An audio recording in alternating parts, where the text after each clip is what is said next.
Well, both children with disabilities and their caregivers experience everyday challenges, with many being unaware of the support services that are available to them. So, here to tell us more about some of those services, and I'm sure many people are grateful, Executive Director of the JCPD, Dr Christine Hendricks. And JCPD is the Jamaica Council for Persons with Disabilities. How are you? I am well, thank you. Good morning and welcome to the show. Ooh, Thank you. Your voice is so nice, Doc. So tell us a little bit about the JCPD and your mandate. Okay, so the Jamaica Council for Persons with Disabilities is the agency, well, is the organization that became a body corporate on February 14, 2022 to ensure that the rights of persons with disabilities are upheld and ensure that the Disabilities Act is implemented.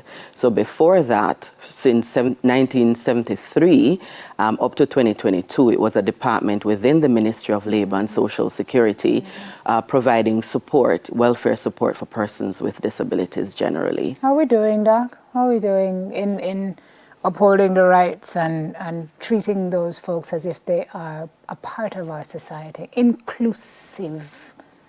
Yeah, so we are doing a little better than we were in the past. But if the baseline is not good, then a little better is not great. Well, let me say we are doing much better.